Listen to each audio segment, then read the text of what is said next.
I got a brand new sweetie, better than the one before. Oh, she's got everything and a little bit more. Hello, and welcome to Additional History, Headlines You Probably Missed. I'm your host, Tiffany Clark, and this is episode 266 of the podcast. Today's episode is a full-size episode, so I'll have one main date that is significant in history, and I'll tell you 3 additional history stories that were making headlines on the exact same day. Remember, you can always reach out to me with questions, comments, and episode ideas at additionalhistory@gmail.com.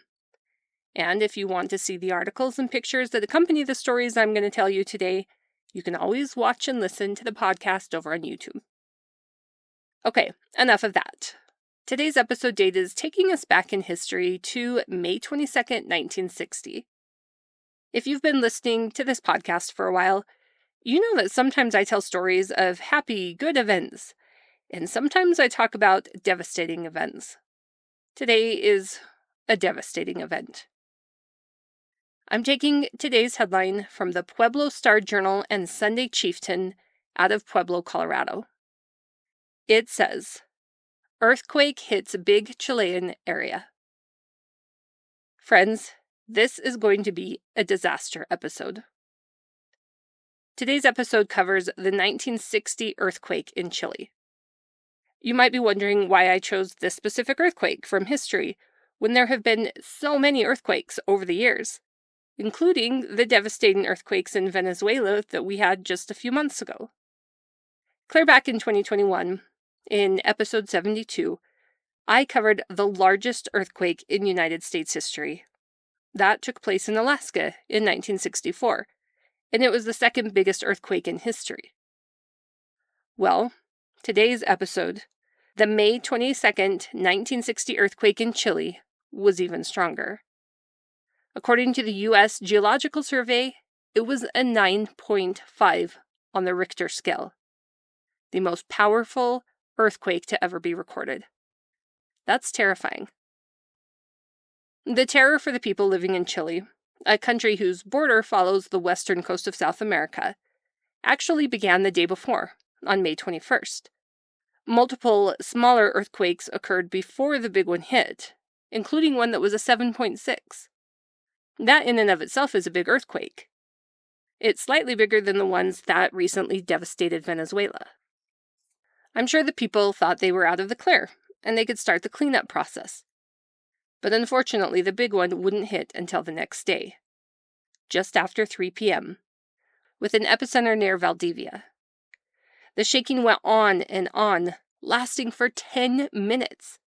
I've never experienced an earthquake, other than a small one that made our chandelier sway back and forth. That was back in 2020, and I didn't actually feel it. The idea of 10 minutes of terror is unimaginable. But, as you probably know, if you live on the coast, the earthquake itself is only part of the problem. Earthquakes send tsunamis crashing into the shores, and this was definitely not the exception to that. A little over an hour after the biggest quake hit, a 26-foot wave crashed onto shore. It toppled buildings along the coast and caused more damage than even the earthquake did. People tried to get to higher ground, and most thought they were high enough. But just minutes after the first wave hit, a 35-foot wave rolled in.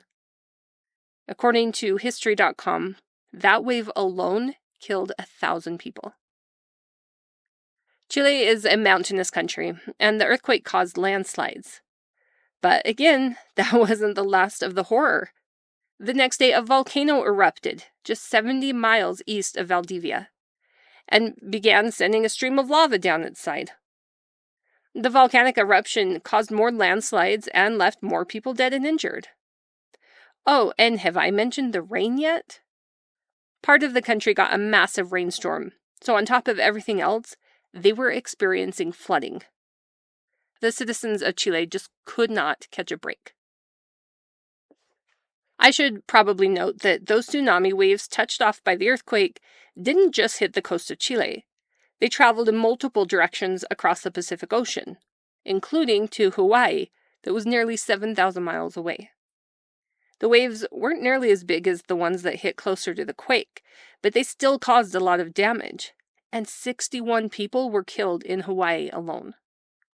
Even San Francisco and Long Beach in California experienced damage to boats along their shorelines from pretty sizable waves.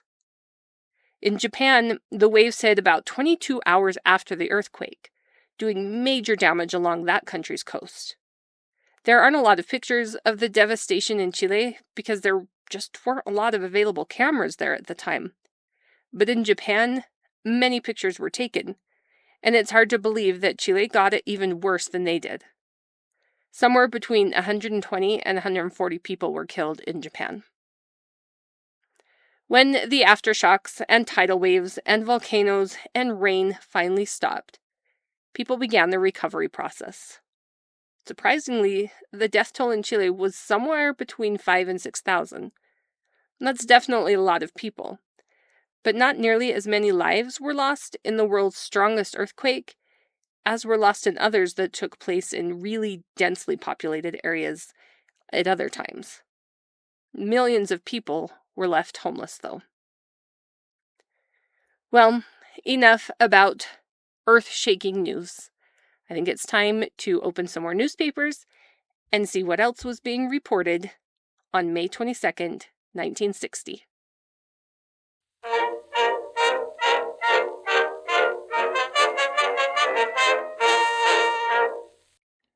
Okay, for my first additional history story of the day, I'm taking a headline from the Sunday News out of New York City.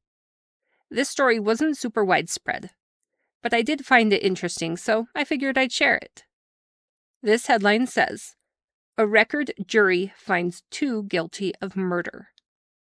Yes, we're going to start off strong with a murder story. This murder took place on August 10th, 1959. Less than a year later, 3 people went on trial for that murder. I found a lot of articles about this, but one of them, by a man named Kermond Jadaker, told it in great detail, so I'm going to rely heavily on his descriptions. Here's what happened. On August 10th, around 3:30 in the morning, a 65-year-old man named Philip Schickler woke up to his alarm clock. He was an early riser because he needed to get to work and start getting things ready for when the doors opened at 4 a.m. You see, he ran a little luncheonette in the Lower East Side of New York City. Even though he was getting older, and technically was of retirement age, he wasn't ready to give up the business that he loved.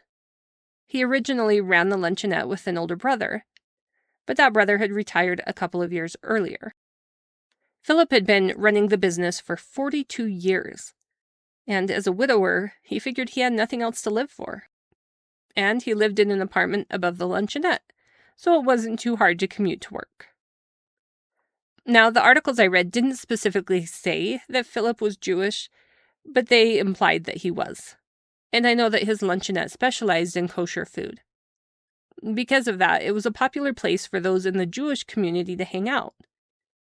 In fact, his luncheonette shared a building with a synagogue, so men would come to prayer early in the morning and stop for breakfast on their way in.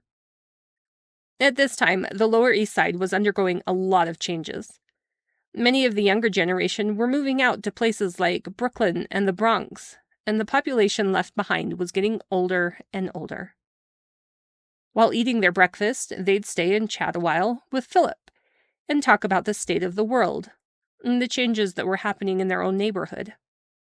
It was the kind of neighborhood where people still hung their laundry out to dry and slept on the fire escapes at night if it was too hot indoors. It was said that Philip got along with everyone, and he especially had a tendency to watch out for the people who were struggling. It wasn't uncommon for him to give free food to hungry strangers who didn't have any money to pay. On this day, August 10th, 1959, 3 men came in at 4:30 a.m. Philip got food for all of them. I believe they were regulars there, and they began to talk. As often happened, the conversation turned to the muggings and robberies and beatings that had been going down in their neighborhood for a while. It was affecting business owners, since they were the ones getting robbed and beaten. In just the week prior to this, one store owner was beaten and still hospitalized. Another store owner was robbed and had his arm broken during the robbery. A druggist had been beaten and robbed. 2 men raided a butcher shop, and a woman had been terrorized. Some of that was on the same street as Philip Schickler's luncheonette. But Philip told the men he wasn't worried. He still loved his neighborhood, and even though it was going through some rough times, he figured it would eventually get back to normal and everything would be okay. While the men were talking, another customer came in and ordered coffee. His name was Basilio Otero, and Philip knew him. Then 3 more men came in, but Philip didn't know them. These 3 newcomers were young and loud and walked with a swagger. Just like the others had done previously, the 3 new guys ordered food. But instead of paying for theirs, they pulled out a knife and a couple of guns. Before anything could be done, one of them shoved Philip aside and opened the cash register, taking all of the money inside, which only amounted to something like $80. The robber wasn't happy and insisted that Philip must have more money than that somewhere. But Philip said he didn't. That was all the money he had since it was still early in the morning and he had barely opened. He never opened with very much money in the register.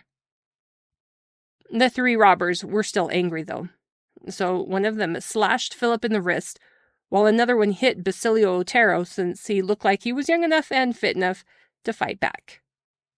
The 3 older gentlemen were still in the store, but the robbers didn't even acknowledge them. At this point, Philip decided to make a run for it, and he bolted toward the back of the store. But the robbers didn't want to let him go. They caught up to him, and one of the men pistol-whipped Philip, knocking him to the ground. Then, one of them shot him, once in the head and once in the chest. Philip had a 31-year-old son named Irving who was also living upstairs. He heard the sound of the gunfire and ran downstairs to see what was happening. He quickly called for the police and an ambulance, but it was too late. Philip Schickler, the man everyone had loved for many years, was dead. The case was so shocking and disturbing that 50 detectives were assigned to the case. At his funeral, many said that Philip's death also marked the death of the Lower East Side. A bullet had been shot into the heart of the neighborhood, and there was no recovering. The detectives interviewed many, many people, but since most of them spoke Yiddish, it wasn't as easy as it sounds to converse with the witnesses. It was believed that the robbers were of Puerto Rican descent. Keep in mind that the play and movie West Side Story takes place at this time in history, when there was a lot of contention between groups and gangs were really taking off there. Well, it took about 3 weeks, but arrests were finally made in the murder of Philip Schickler. It seems that right after the slaying, at least 2 of the 3 men had fled to Chicago. After a few weeks, I guess they figured the coast was clear, and they returned to New York. Thanks to witnesses and the stories of the 2 men, it seemed that the case would be cut and dry. And once the 3rd man was found, the 3 of them, all in their early 20s, would go on trial. They did eventually track down the 3rd guy, but it's unclear how long it took. Anyway, the 3 men were Luis Rosario, who was 21, Rafael Rios, also 21, and Raul Alicia, who was 23. At the end of their 5-week trial, the jury debated for more than 4 days. It set a local record for how long the jury was out. When they finally came back, they had found both Luis and Rafael to be guilty. They recommended the death penalty for Luis, and he was scheduled to die in the electric chair in Sing Sing prison less than a year later. The jury was lenient with Rafael, and he was just given life in prison. However, one of the reasons for the long deliberations was that the jury couldn't agree on what to do about Raul. So he went to trial again. I'm not sure about the first trial, but for the second trial and sentencing, Raul had pleaded guilty. But at the last minute, he asked to have his plea withdrawn, claiming that his lawyer had forced him into it even though he wasn't guilty. But the judge said it was clear during the first trial that he was guilty, and he refused to let him change his plea. Raul was sentenced to 40 years behind bars. Now, I decided to do a little more digging, and I found out that Governor Nelson Rockefeller decided to spare the life of Luis Rosario. The week before his scheduled execution, his sentence was commuted to life imprisonment instead.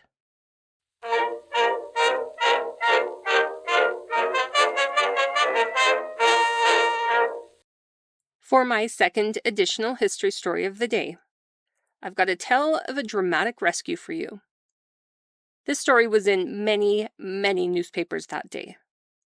It comes from the May 22nd, 1960 edition of the Jackson Citizen Patriot out of Jackson, Michigan.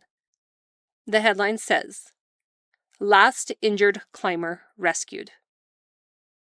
Like I said, this is the tale of a dramatic rescue that took place on Mount McKinley, aka Denali, North America's tallest mountain. The summit of the mountain is 20,310 feet above sea level. At the time of the rescue, the official name of the mountain was Mount McKinley. Then, a decade ago or so, the official name was changed to what the indigenous people of Alaska had always called her, and that's Denali. When Donald Trump took office again in 2025, one of the first things he did was officially change the name back to Mount McKinley. I'll probably use both terms interchangeably during this story. When I was in Alaska a few years ago, one of my goals was to at least see Denali, since it's often hidden by clouds. But alas, she didn't show herself. But when we were flying out of Anchorage on our way home, I did get to see her, just a little bit. Although I enjoy hiking and backpacking, and I appreciate nature in all its glory, I'm not too adventurous when it comes to things like climbing tall, dangerous mountains, so I've never had the desire to see her up close and personal. Not like the people in this story that I'm about to tell you. In 1960, there was a group of people from various parts of the Pacific Northwest who decided to climb McKinley together. They had a plan, and equipment, and I'm sure they had trained for the climb. But I know all too well that it's hard to prepare for every scenario when you're on a mountain and an accident happens. The group started their ascent on Tuesday, May 17, 1960. 5 of them were able to reach the summit and started to descend. One of the men who made it to the top was John Day, a wealthy rancher from Central Point, Oregon, and 3 other men from Seattle, Washington, made it to the top not long later.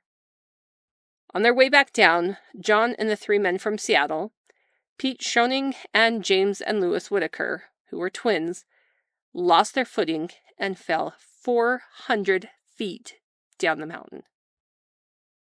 Luckily, there was another group of climbers from Alaska who were also on the mountain at the same time. From their vantage point, they could see the climbers and witness their fall. They decided to climb back up as fast as they could to help. One of those trying to help was Helga Bading, but the quick ascent caused her to get altitude sickness, and her health declined rapidly. One man named Paul Cruz stayed behind with Helga. The 2 of them were around the 15,000-foot point of the mountain. The rest of their party, including a physician named Dr. Rodman Wilson, continued to climb 3,000 more feet until they found the fallen victims. According to the doctor, all 3 of the men and Helga were in very poor condition, and they needed help immediately if they were going to have any chance of survival. More help than he could give them that high on the mountain. Of those who fell, John had a broken leg, Pete had a kidney injury, one of the twins had a head injury, and all of them were suffering from frostbite. Those with them did the best they could to help with their injuries, and they made a makeshift camp of sorts, up somewhere between 17,000 and 18,000 feet. To put that into perspective for you, there are only 3 mountains in all of the United States that are higher than 17,000 feet. One of them, of course, is Mount McKinley, and the other 2 are also in Alaska. The injured climbers were very high up the mountain. As soon as word came that there had been an accident and rescue would be necessary, a call was put out for help. One team from Anchorage, Alaska, set things into motion to help, But they had only been a team for a few weeks. They called for assistance from the SMRC, the Seattle Mountain Rescue Council. The men on those teams mostly lived in the Seattle area, and there were also men in the Portland, Oregon area on the team. Those teams hurried as fast as they could, but there was a lot to get done before they could leave. They had to leave their day jobs for starters and make arrangements to be gone for a while. One man was assigned to gather equipment from wherever he could find it. The equipment needed to include things like insulated boots that could withstand temperatures of 30 below zero, snowshoes for all of the men, face masks that could withstand the cold weather, heavy-duty gloves, tents, sleeping bags, food, etc. The State Patrol and the Forest Service helped them to secure rescue litters that could be used to carry the injured men down the mountain. After everything had been gathered and the men were ready to go, the earliest flight they could get to Alaska couldn't leave until 1 a.m, the day after they received word that help was needed. Still, because the men had moved so quickly, 16 of them were on the cargo plane in the air just 6 hours after receiving the call. 37 more men would follow later with the help from military air transport service flights out of an airbase in Tacoma, Washington. Now, you might be wondering why a helicopter didn't just fly up to help with the rescue. Well, I believe the helicopters did drop the rescue teams as high as they could go so that they didn't have to hike from the bottom up. But back in 1960, basic Army helicopters, like the ones being used in the rescue, just weren't designed to go to elevations that high. It wasn't possible. The helicopters used in rescues normally didn't fly above 8,000 feet, and the maximum that had ever successfully been done was 12,000 feet. That was much lower than where the injured climbers were. Instead, the rescuers were establishing their camp at just over 10,000 feet. From there, they were making drops of supplies at 12,000, 14,000, and 16,000 feet, and then they'd head back to camp. Luckily, all of the teams going up the mountain had at least one man who had climbed McKinley before.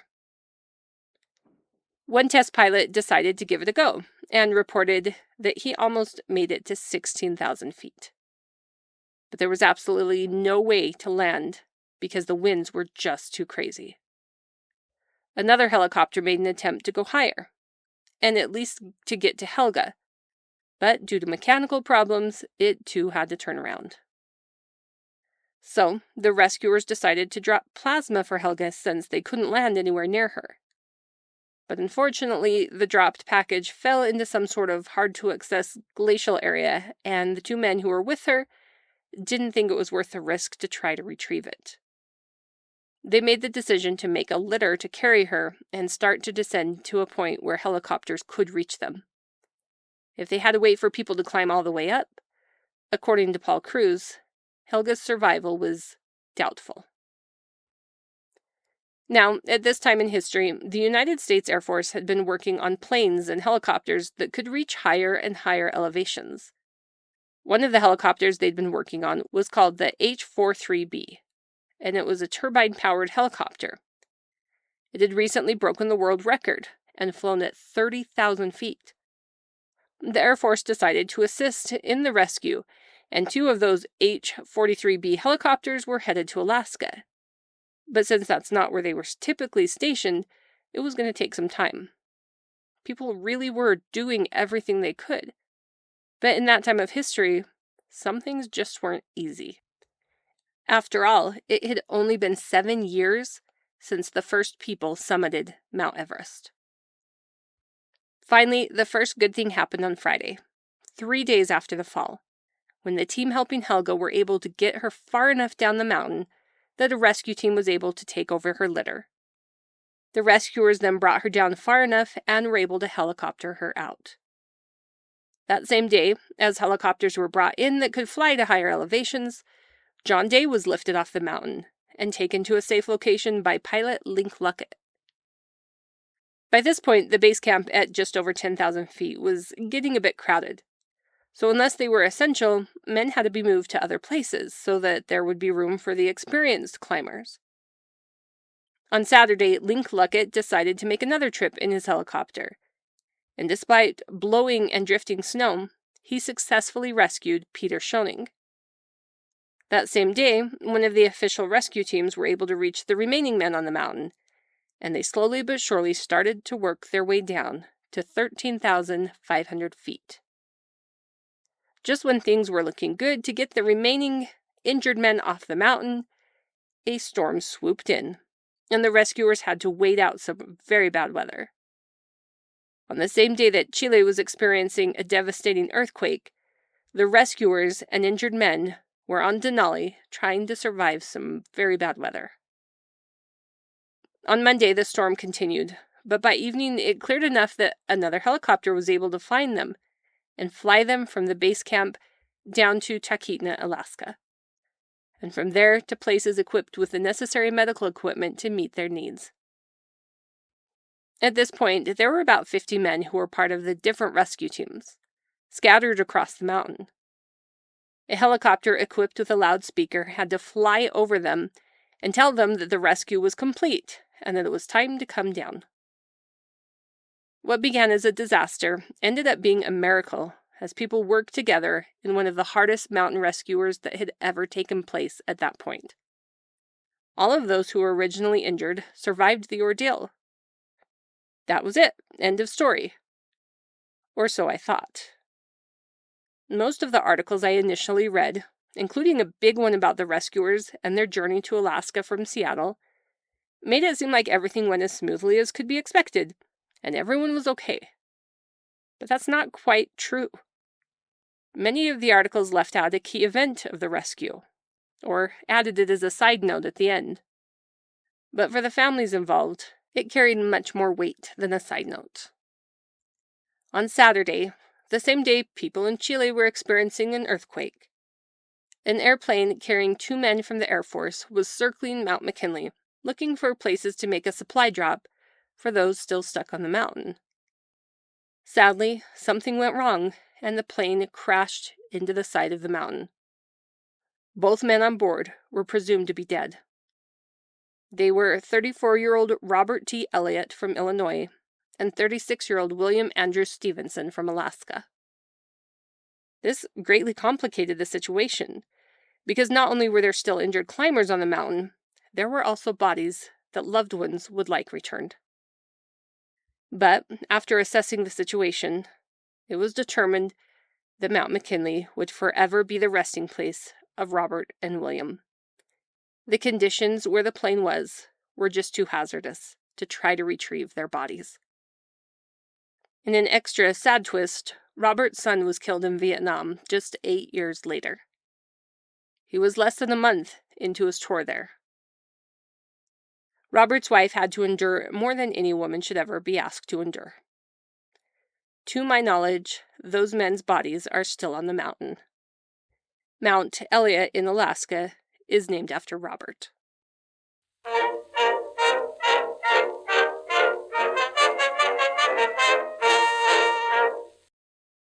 For my last additional history story of the day, I'll be honest, I have a horrible story for you.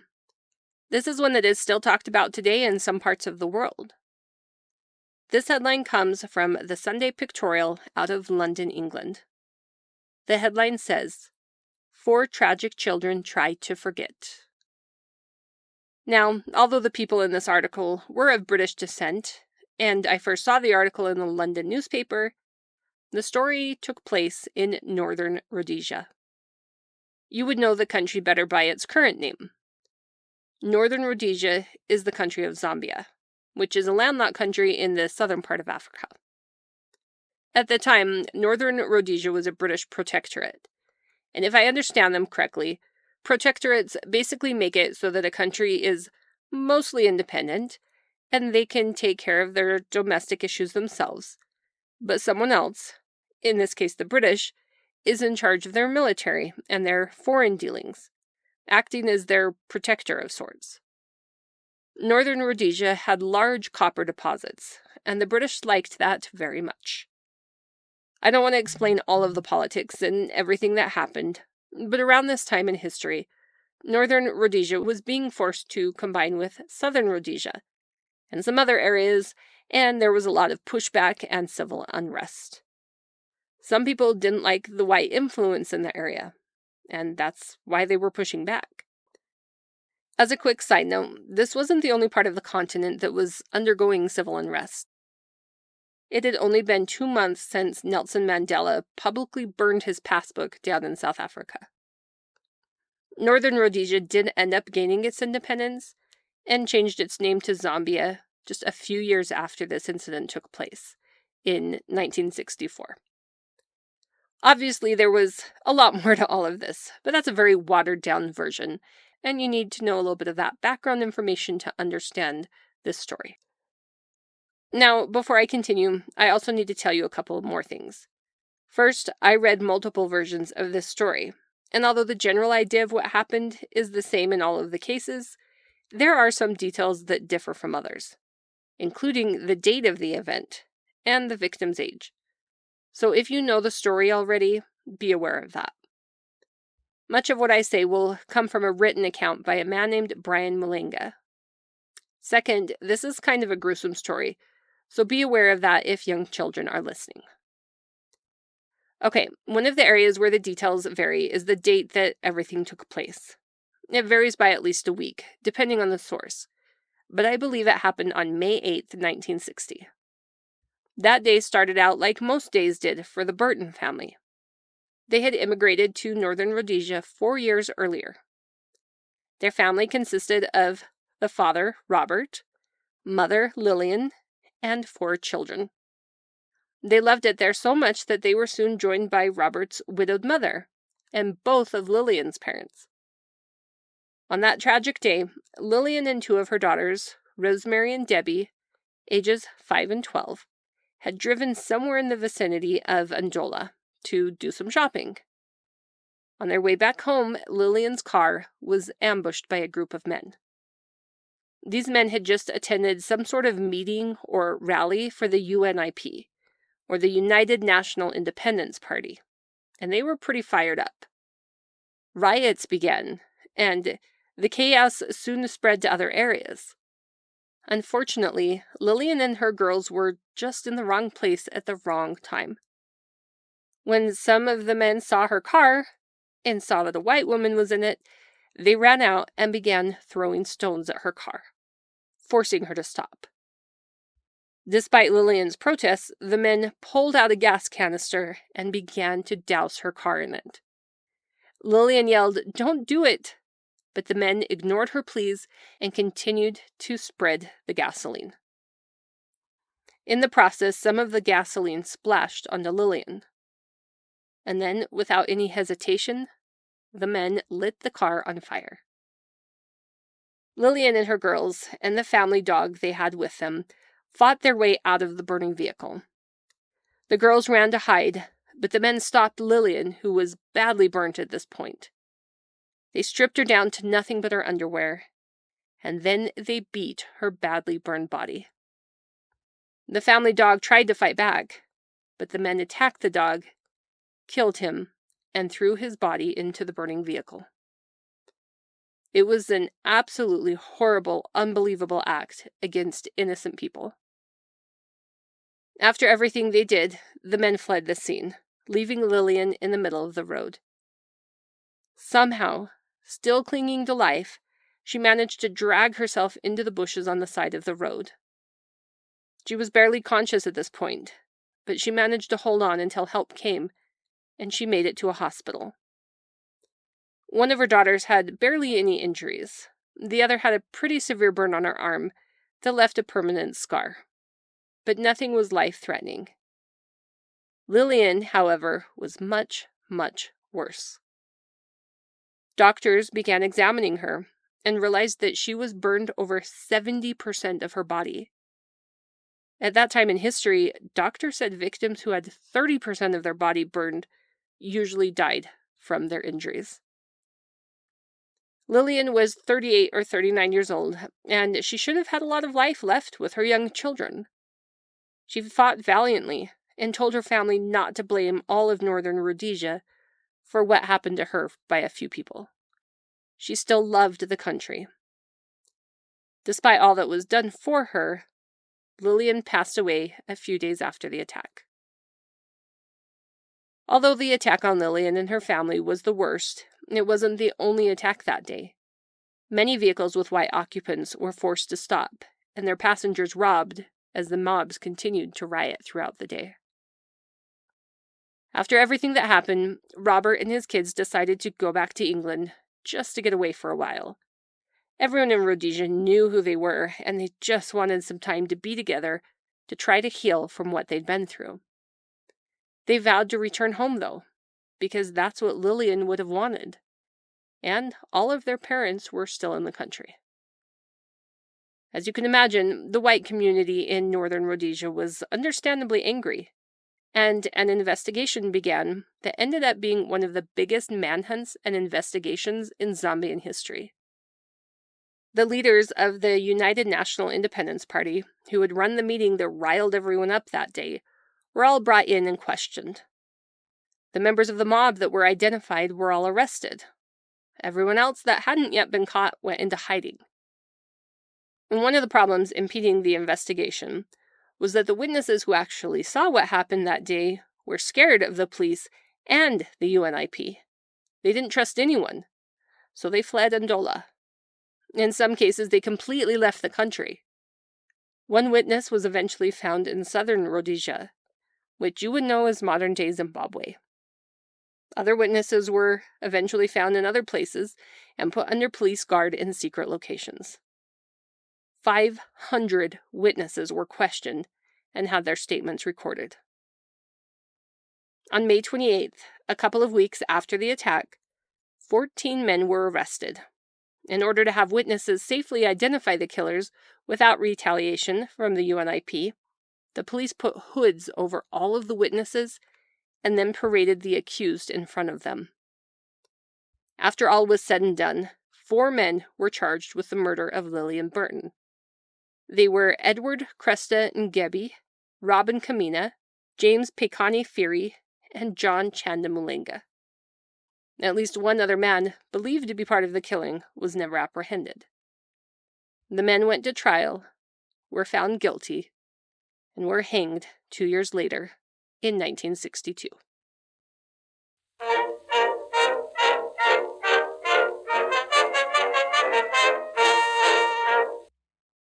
For today's advertisement, I found an ad in The Register out of Santa Ana, California. This ad is advertising a cruise to Catalina Island off the coast of California on the Big White steamship. Those who wanted to take the cruise would board while a band played music. They'd then have some farewell picture-taking opportunities before sailing off, past the lighthouse, headed out to the open sea and Catalina Island. The captain did some sort of comedy and entertainment show while on board. There was dancing with music provided by the ship's band, or you could listen to the ship's organ being played while sipping a cocktail. And don't forget the snacks. The round-trip ticket out to the island was just $6.52, and half that price for a child's ticket. That's a pretty great deal, right? Well, I thought so, until I looked into inflation.